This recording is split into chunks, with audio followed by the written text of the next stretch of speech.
बिस्मिल्लाहिर्रहमानिर्रहीम। मोहतरम नाजरीन, हनी हार्वेस्टिंग की एक्टिविटी चल रही है और आज हमारे पास वो बी कीपर्स मौजूद हैं जो पदरी में कई सालों से बी कीपिंग के शोबे के साथ मुंसलिक हैं। उनमें शुएब साहिब हैं जिनके बेटे पिछले 5 साल से बी कीपिंग कर रहे हैं और इनके पास 100 से ज़्यादा बॉक्सेस हैं। और दरमियान में बराजमान है जनाब आबिद साहिब। ये पिछले 9 साल से हनी ट्रेड के अंदर शामिल हैं, मुंसलिक हैं हनी ट्रेड के शोबे से, और अच्छी खासी मिकदार में हनी ख़रीद के फिर आगे मार्केट करते हैं। और साथ मौजूद हैं मोहतरम नवीद अहमद कुरैशी साहिब जो कि बिलियन ट्री हनी प्रोजेक्ट में को पीआई हैं और इम्प्लीमेंटिंग पार्टनर हैं। तो सबसे पहले हम क्वेश्चन करते हैं जनाब शुएब साहिब से कि आपके बेटे बी कीपिंग के शोबे से मुंसलिक हैं, तो जो आपके पास बॉक्सेस हैं वो सिंगल कॉलोनी बॉक्सेस हैं या फिर डबल या ट्रिपल कॉलोनी में आप लोग जाते हैं? सिंगल कॉलोनी है। तो सिंगल कॉलोनी बॉक्सेस से आपको कितना हनी आ जाता है एक सीज़न में? एक सीज़न में अभी 40 में से तकरीबन 4 कैन 40 बॉक्स। और एक कैन 40 केजी या 50 केजी का? तो नवीद भाई, आप ज़रा इसके बारे में रोशनी डालिए कि अगर हमारे बी कीपर जो है वो मल्टीपल चैम्बर्स में चले जाते हैं तो उनके हनी की जो मिकदार है उसमें कितना इजाफा मुमकिन है? डॉक्टर साहब, जो हम लोग शहद की मक्खियाँ पाल रहे हैं ये यूरोपियन नस्ल की शहद की मक्खी है। पाकिस्तान में इसी के मुकाबले में एपिस सलाना जो कि पहाड़ी मक्खी कहलाती है वो हुआ करती है, जो कि छोटी अपनी कॉलोनी बिल्ड करती है। जबकि ये जो हमारा यूरोपियन मक्खी है ये अपनी जो कॉलोनी है ये स्ट्रांगली बिल्ड करती है, ज़्यादा तादाद में इसमें मक्खियाँ रहती हैं। तो चूँकि इसको हमने यूरोप से इंपोर्ट किया है तो हमें अडॉप्ट भी वही मेथड्स करने चाहिए जो यूरोप में इस्तेमाल किए जाते हैं। तो कहीं पे भी मुल्क में किसी भी यूरोपियन मुल्क के अंदर जो शहद की मक्खियाँ हैं जो कि यहाँ पर अब पाली जा रही हैं एपिस मेलिफेरा, इसे सिंगल स्टोरी में नहीं पाला जाता। वो जब भी इसे शहद हासिल करना होता है तो हम इसको डबल, ट्रिपल, 4, 5 मंजिल तक लेकर के जाते हैं, तो तभी इससे फ़ायदा होगा। अगर सिंगल स्टोरी में रखेंगे तो वो तो सिर्फ एक बढ़ोतरी हम कर रहे हैं और उसके बच्चों की पैदावार कर रहे हैं, तो हम सिर्फ एक बी कीपर ही कहलाएंगे, हनी प्रोड्यूसर नहीं कहलाएंगे। तो हमें अपनी बी कीपिंग प्रैक्टिसेस को उसी तरह से चेंज करना पड़ेगा जैसे कि यूरोप में हो रही हैं, और खामखा हमें डबल स्टोरी और ट्रिपल स्टोरी पे जाना पड़ेगा, तब हनी अच्छा निकलेगा। शुक्रिया नवीद भाई। अभी आप लोगों ने एक billion tree Honey modern hive design किया है और उसमें आप लोगों का ये भी ख्याल था कि इसमें मल्टीपल चैम्बर्स जाएं, तो आप बताना पसंद करेंगे कि उस हाइव की क्या सेलिएंट फीचर्स हैं? असल में हो ये रहा था कि पाकिस्तान में सन 2005 के बाद से कुछ बी कीपिंग में इजाफा तो ज़रूर हुआ, लेकिन हमारे जो पौधे थे शहद की मक्खियों वाले वो कम होते चले जा रहे थे, जिसकी वजह से जो रेगुलर कॉलोनीज थी हमारी जो कि हम इस्तेमाल करते थे वो डबल और ट्रिपल स्टोरी में ज़रा मुश्किल से जा रही थी।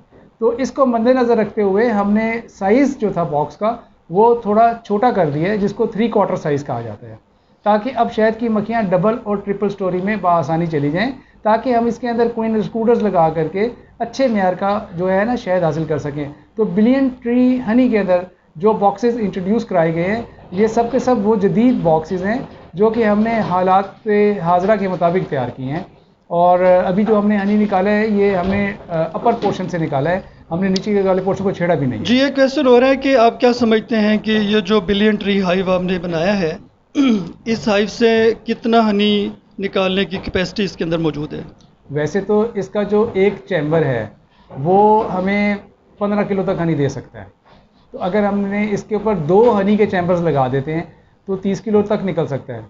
लेकिन अमूमन ये है कि 10 किलो से ऊपर अगर हनी निकल आता है तो इट इज़ फाइन, लेकिन कैपेसिटी इसके अंदर जो है वो 30 किलो तक की फिर भी मौजूद है। जी, अभी आबिद साहब से क्वेश्चन करते हैं। आबिद साहब, आज आपने हनी हार्वेस्टिंग की एक्टिविटी भी देखी है और आपके सामने अभी जो हनी की एक्सट्रैक्शन हो रही है, अभी जो शोर आ रहा है, ये मशीन घूम रही है, तो आपने इस एक्सट्रैक्शन में और जो कन्वेंशनल जो हमारे बी कीपर्स कर रहे हैं उसमें क्या फ़र्क महसूस किया है? बिस्मिल्लाहिर्रहमानिर्रहीम। पहली बात तो ये आपका बहुत शुक्रिया कि आपने मुझे यहाँ पे बुलाया। तो यहाँ जो कुछ मैं देख रहा हूँ ये जो हो रहा है यहाँ हमारे इलाके के अंदर जो बी कीपर काम करते हैं ये और इसमें जो आप कर रहे हैं बहुत मुख्तलिफ है।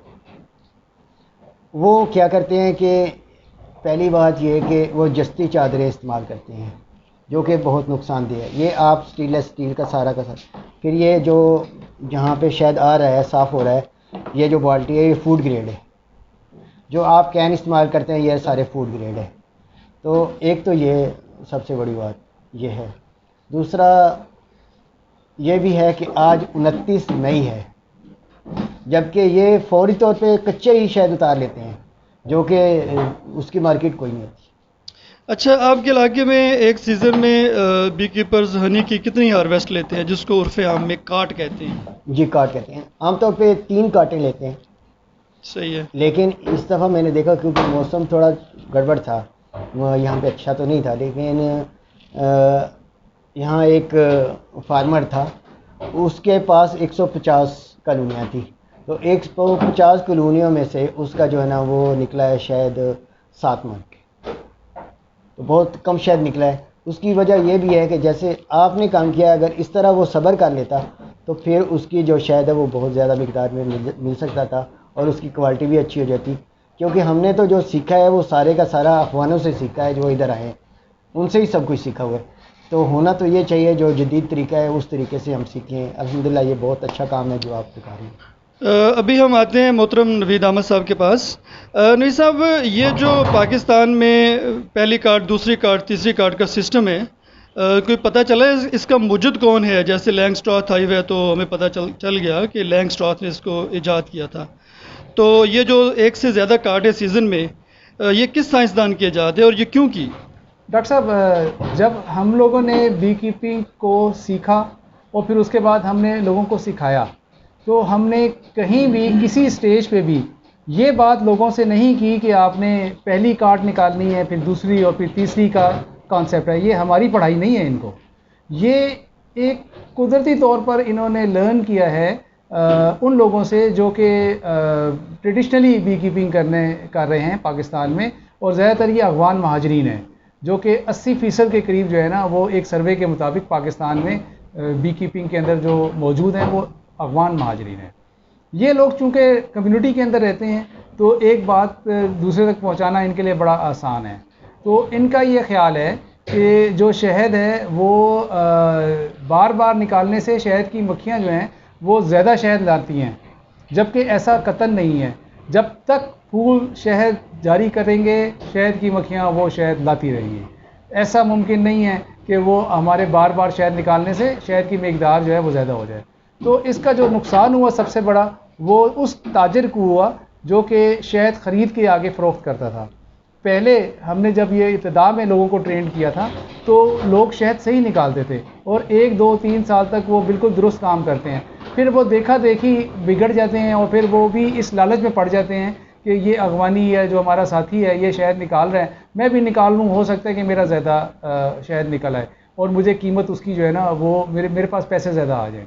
लेकिन नुकसान ये हुआ है कि अब जो पैकर्स हैं हनी के, जो बड़े बड़े, वो उनका जो एतमाद था वो शहद से हट गया है। और फिर इसके साथ साथ एक और जुल्म हुआ है, वो ये हुआ है कि अब मशीनें आ गई हैं। तो जो अक्सर मकामात हैं या जो बड़े बड़े पैकर्स हैं उन्होंने अब हनी ड्रायर्स लगा लिए हैं। तो पहले वो फ़िल्टर किया करते थे, वो भी जुल्म था, लेकिन अब उन्होंने हनी ड्रायर्स भी लगा दिए हैं ताकि ये कच्चा पक्का जो भी उनके पास मटीरियल आता है उसको वो ड्राई करके और फिर वो पैक करें। अच्छा, ड्राई इसलिए करते हैं ताकि फर्मेंट ना हो जाए। हनी का जो मॉइस्चर कंटेंट है अगर 18% नहीं है और उससे ज़्यादा है तो फिर हमने शहद नहीं निकालना। इसकी खातिर से हम शेक टेस्ट भी करते हैं शहद निकालते हुए, और जब तक के वो शेक टेस्ट पास नहीं कर जाता, यानी कि जब तक के वो छत्ता जिसमें से हम शहद निकाल रहे हैं वो उसमें से शहद टपकता रहेगा हम उसको झटका लगाने से, तो उस वक्त तक हम शहद नहीं निकालेंगे। तो उस वक्त तक हमें शहद नहीं निकालना जब तक वो टपक रहा है उसमें से, क्योंकि उसमें ना ही एंजाइम्स शामिल हुए हैं मुकम्मल और ना ही वो कुदरती तौर पर शहद कहलाने के काबिल है। बहुत शुक्रिया नवीद भाई। ये बताइए कि आप कितनी देर से बी कीपिंग कर रहे हैं और आप हर सीज़न में कितनी काट शहद की निकालते हैं? डॉक्टर साहब, मैं तो सन 1994 से बी कीपिंग कर रहा हूँ, बल्कि 1992 में मैंने ज्वाइन किया था प्रोजेक्ट में, तो 2 साल मेरी स्टूडेंटशिप थी और उसके बाद मैं कमर्शियली 1994 से 28 साल हो गए होंगे मुझे बी कीपिंग करते हुए। मैंने आज तक कभी भी पहली और दूसरी कार्ड की तरफ नहीं गया और हमेशा से मैं ब्रूट चैम्बर्स इस्तेमाल करता हूँ, हनी सुपर्स इस्तेमाल करता हूँ, और जब हनी तैयार हो जाता है तो वो हम लोग निकालते हैं। बल्कि एक आध दफ़ा का मुझे यह वाक़या याद है कि स्टाफ से थोड़ी सी गलती हो गई थी और इन्होंने हालांकि डबल स्टोरीज़ यूज़ की थी, लेकिन इनका यह ख्याल था कि हमें अगर हम लेट हो गए तो आगे जो फ्लाई का शहद है माल्टे के बाद हमें नहीं मिलेगा, तो इन्होंने शहद वो निकाल लिया था। तो हमने वो शहद फ़रोख्त नहीं किया, बल्कि हमने वो दोबारा शहद की मक्खियों को खिला दिया था। और उसके बाद हमने फिर फ्लाई के टाइम के ऊपर जो हार्वेस्ट की थी वो बिल्कुल राइप हनी की थी। बहुत शुक्रिया नवीद भाई, बहुत शुक्रिया आबिद साहिब, बहुत शुक्रिया जनाब शुएब साहिब। मुझे उम्मीद है कि आज का ये सेशन जो है ये बहुत ही मुफीद होगा, ख़ास तौर पर इस इलाके के बी कीपर्स को कम्युनिकेट करने के लिए कि अगर हम मक्खियों को शहद को हार्वेस्ट करने के जदीद तरीक़ों को इस्तेमाल करते हैं और स्टैंडर्ड इक्विपमेंट यूज़ करते हैं तो उससे हनी की क्वालिटी भी बेहतर होती है और उसकी क्वांटिटी भी बेहतर होती है। Thank you very much. बहुत शुक्रिया जी। बहुत शुक्रिया।